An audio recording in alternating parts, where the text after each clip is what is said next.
Assalamualaikum warahmatullahi wabarakatuh. Bismillah, alhamdulillah. Anak-anak, pagi ini kita bisa bertemu kembali dalam pelajaran TIK, ya. Kita akan membahas materi yang kedua pada kesempatan kali ini, yaitu memahami penggolongan komputer. Tapi sebelumnya, kemarin kita sudah membahas sedikit tentang teknologi informasi dan komunikasi. Ada alat-alat yang digunakan dari dulu sampai sekarang, ya. Salah satu yang sering digunakan dalam teknologi komunikasi dan informasi yaitu komputer, ya, komputer. Maka dari itu kita akan membahas tentang penggolongan komputer-komputer ini. Ada apa saja sih komputer-komputer, yang apakah hanya ada komputer yang kita kenal selama ini? Kita lihat nanti, ya. Yang pertama kali adalah kita akan bahas apa sih tujuan utama dibuatnya komputer. Komputer pertama kali diciptakan oleh manusia yaitu untuk membantu pekerjaan manusia yang berhubungan dengan perhitungan serta media penyimpanan data atau file. Ini tujuan awal diciptanya komputernya, untuk menghitung dan menyimpan data atau file. Tapi seiring dengan perkembangan teknologi, ya, komputer itu semakin banyak aplikasi yang bisa digunakan, dan kecepatan yang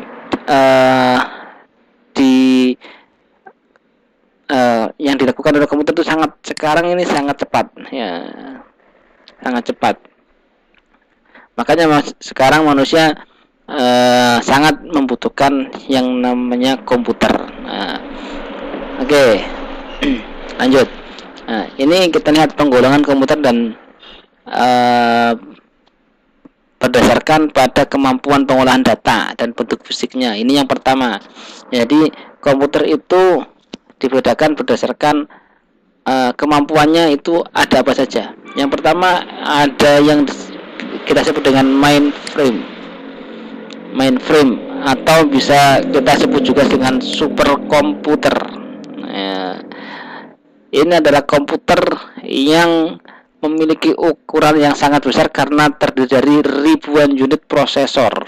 Ya, prosesornya ada banyak sekali. Ya. Biasanya komputer-komputer ini digunakan oleh riset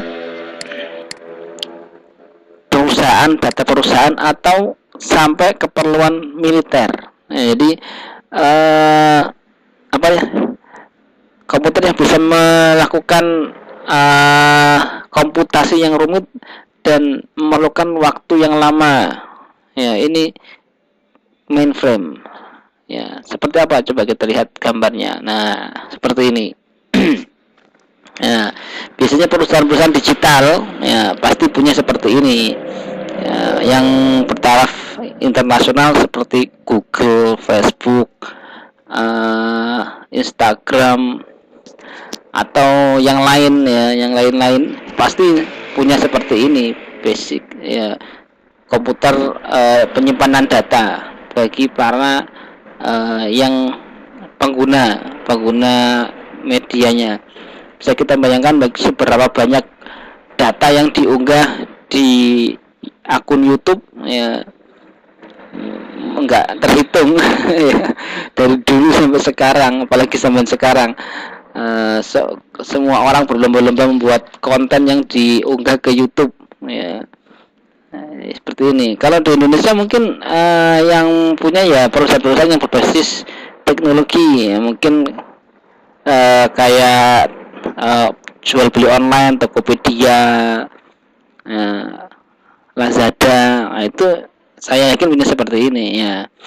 Oke. Lanjut, komputer yang lebih kecil daripada main komputer kita sebut dengan mini komputer. Mini komputer itu adalah penghubung antara main komputer dengan komputer kecil ini. Biasanya dihubungkan oleh yang namanya dengan server. Ini server. Ya, kalau komputer kecil ini biasanya kita sebut dengan klien, komputer klien. Yang sering kali kita temukan pada kali seperti ini, biasanya kita pada saat melakukan ujian UNBK.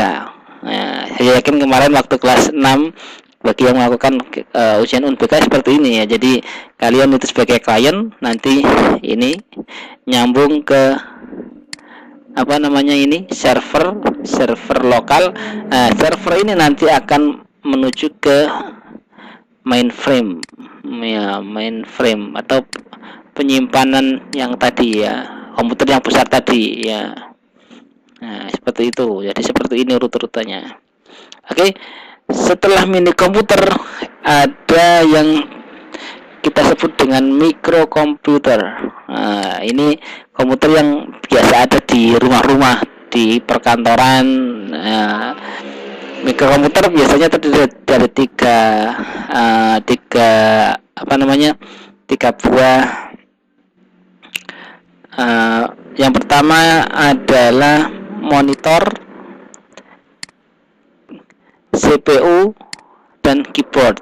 Nah, ada mouse juga. Nah,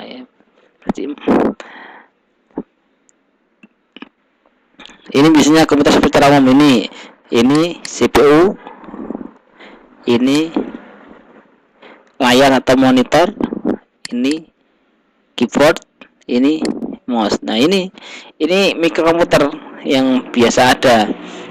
Ya, tapi sekarang sudah banyak tergantikan ya oleh komputer yang tipe ini ya, komputer portable atau biasa kita sebut dengan laptop atau komputer jinjing ya.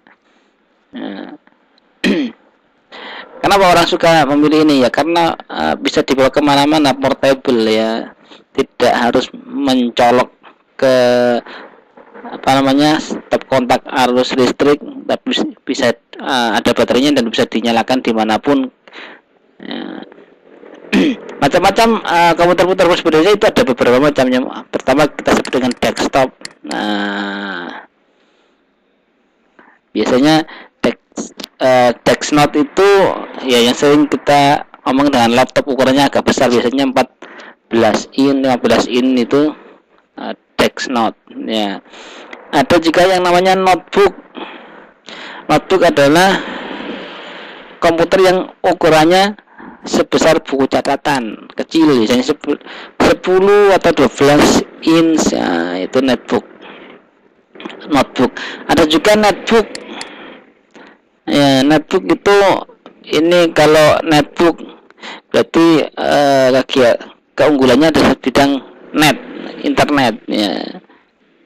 Ya, jadi lebih kecil daripada notebook sebenarnya, lebih kecil. Yang terakhir adalah Palm Top.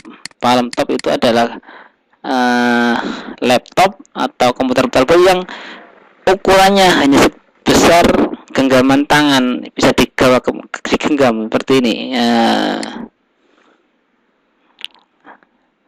Ini bisa disebut Palm Top. Tapi kalau sekarang mungkin bisa digantikan dengan smartphone ya. Kalau waktu saya dulu itu ada orang membawa seperti ini ya. Terus sekarang sudah digantikan oleh smartphone itu. Nah, penggolongan yang kedua yaitu berdasarkan jenis data yang diolah ya. Data yang diolah yang pertama disebut dengan komputer analog ya. Komputer analog adalah komputer yang digunakan untuk mengolah data kualitatif yang berdasarkan input dari keadaan lingkungan yang nyata. Nah, bekerja secara kontinu dan paralel. Nah, seperti ini. Jadi ini komputer zaman dulu. Komputer analog ya. Jadi datanya ya seperti kalkulator itu loh ya. Nah, kalkulator seperti itu. Itu namanya komputer analog. Tapi ini masih sudah dalam bentuk komputer. Kalkulator dalam bentuk komputer. Ada juga komputer digital dan juga komputer hybrid. Komputer digital yaitu komputer yang mengolah data kualitatif ya, ini kualitatif yaitu berupa angka, huruf, dan kombinasi huruf serta angka serta karakter-karakter yang lain yang berdasarkan input dari pulsa elektronik. Nah, bisa ya. Itu komputer digital yang sekarang banyak itu yang komputer digital. Nah, yang terakhir ada komputer hybrid, ini gabungan antara komputer digital dan komputer tadi. Ya. Komputer hybrid ini kombinasi antara komputer digital dan komputer analog. Ya, analog ini maksudnya. Yang tadi itu ya. Nah, ini gambar-gambar komputer. Ini komputer digital. Ini mungkin juga bisa disebut hybrid ya. Gabungan antara tablet dengan komputer. Nah, hybrid itu kan penggabungan. Oke, itu tadi pembahasan materi yang kita lakukan pada kesempatan kali ini.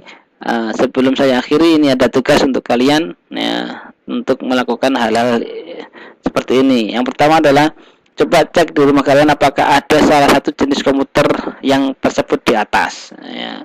Ada nggak di rumah kalian komputer yang tersebut di atas? Kalau ada, coba nyalakan dan buka salah satu aplikasi yang ada di dalamnya. Nah, nyalakan, terus buka aplikasi apapun itu, entah itu Microsoft, Excel, atau mungkin aplikasi-aplikasi yang lain yang kalian sukai. Ya. Terus setelah dibuka, nanti setelah selesai kalian matikan komputer itu dengan benar.